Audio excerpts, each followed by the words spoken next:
নারায়ণগঞ্জের সিদ্ধিরগঞ্জ থানা ২ নম্বর ওয়ার্ডে জাতীয়তাবাদী জিয়া সৈনিক দলের আহ্বায়ক কমিটি ঘোষণা করা হয়েছে। মোহাম্মদ হাশিমকে আহ্বায়ক ও মোহাম্মদ মহসিনকে সদস্য সচিব করে ১৩ সদস্যের কমিটির অনুমোদন দেন থানা শাখার সভাপতি মনির হোসেন। বিস্তারিত থাকছে এসএইচ মুন্না খানের প্রতিবেদনে। রবিবার রাতে পায়নাদি নতুন মহল্লায় দলীয় কার্যালয়ে কমিটি অনুমোদন উপলক্ষে এক মতবিনিময় সভার আয়োজন করা হয়। সভায় প্রধান অতিথি হিসেবে উপস্থিত ছিলেন জিয়া সৈনিক দলের নারায়ণগঞ্জ জেলা শাখার সদস্য সচিব শফিকুল ইসলাম শফিক।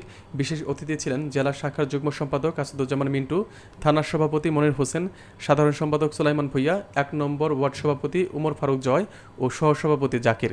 ঘোষিত কমিটির অন্য সদস্যরা হলেন সিনিয়র যুগ্ম আহ্বায়ক মোহাম্মদ আনোয়ার হোসেন, যুগ্ম আহ্বায়ক মোহাম্মদ সুমন ভুইয়া ও রেনু বেগম। সদস্য পদে আছেন আজিজুল হাকিম সুমন, আহমদ আলী, নাসরিন আক্তার, দেলাওয়ার হোসেন, মুক্তা বেগম, জাকির হোসেন, রোজেনা আক্তার ও সালাউদ্দিন। নতুন কমিটিকে ফুল দিয়ে বরণ করা হয় এবং নেতারা শহীদ প্রেসিডেন্ট জিয়াউর রহমানের আদর্শে থেকে রাজনীতির আহ্বান জানান।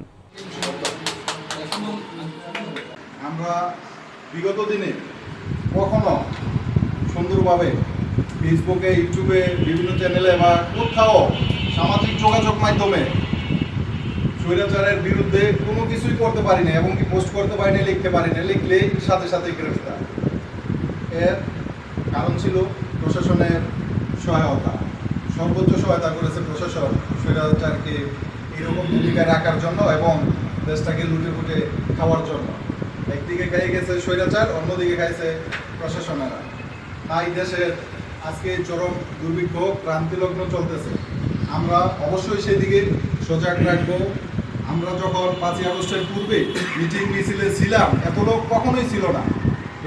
কোনোভাবেই ওদেরকে আমরা দেখি নাই, পাই নাই। এবং যারা বিগত দিনে অনেক অত্যাচার ভোগ করছে তাদেরকে একটু সুযোগ সুবিধা দিতে হবে। ওই দিকটা বিবেচনা করে আমাদের সবাইকে চলতে হবে এবং দলে কখনো ভূমিদস্যু, চাঁদাবাজ, দখলদার, ইয়াবা, মাদকখোর এই ধরনের লোককে জায়গা দেওয়া যাবে না।